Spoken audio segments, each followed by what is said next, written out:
In this week's video, I'm going to be going over something that kind of comes to me quite often, which is questions about what to actually do with the first date.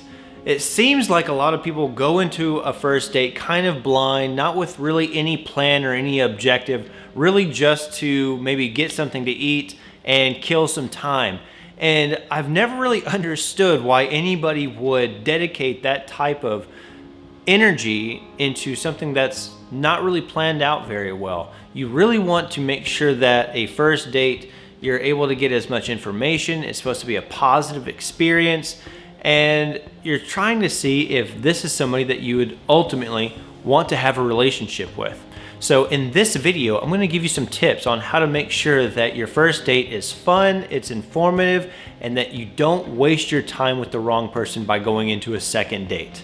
The first thing I want to tell you is that your number one job is to just see if there's a connection. You're just trying to see if you can have a fun, light conversation, and almost imagine if you weren't actually trying to create a romantic dynamic, see if that's somebody that you would even want to just be friends with. The next thing is you're trying to actually diversify your portfolio. And what I mean by this is I want you to date a lot of people. And the reason why, and real quick, I don't mean all at once.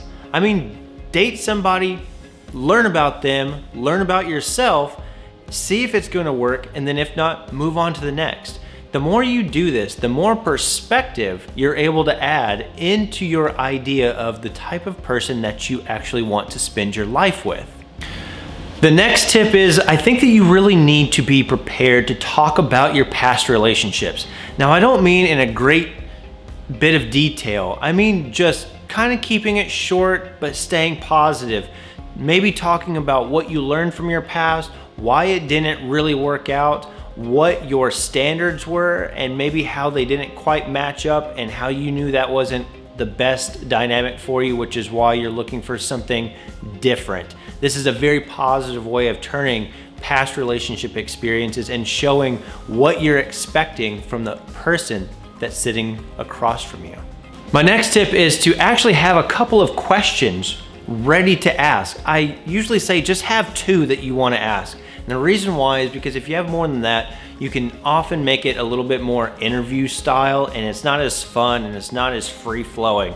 So just have two questions, and one of them is asking about their ex. And the reason why is you want to make sure that door is completely closed and that they are healed from that past relationship.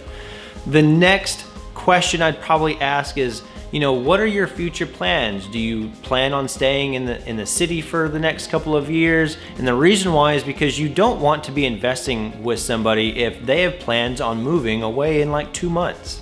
The next tip, and this one's really for the guys. Guys, I know that once we get somebody on a date, we tend to try to really impress them by talking about ourselves, the accomplishments, the things that we have planned, the things that we've done in our lives. We roll all this stuff out all at once without really learning anything about the person that's on the other side of the table with us. So go with a mind of curiosity, ask some fun questions, and really try to learn a little bit about the person that you're with. My next tip, and actually one of my most important, is to keep the first date to about an hour. You don't really want to go over that because all you're trying to do, like I said, is just establish a connection, just create a bit of a rapport, ask a few questions, have some fun, and then leave. And there's many reasons why you want to do this, but definitely keep it down to just 1 hour. My next tip is if the date has gone well, it's okay to say that you had a really good time and that you hope to do this again soon. The reason why you want to say this at the date and not through a text, not through a phone call later on, is because when the date's coming to a close, you want it to end on a positive note. You want them to associate you with positive thoughts. So by you saying that you enjoyed their company, it makes them feel good, they're going to associate those good feelings with you. And my final tip, and I know that this is always a little bit more of an awkward scenario, is when maybe there hasn't been a really good exchange, like you didn't have a really good date, there wasn't a connection, that chemistry just wasn't there.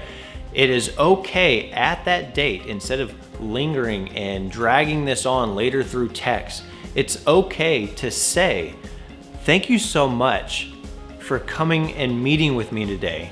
I don't really feel a connection here, but I really wish you well on your journey. Believe it or not, this is actually a really positive way of ending things immediately so that you don't drag this on through texts and phone calls and they're not continuing to chase, wondering what it is that you're trying to do.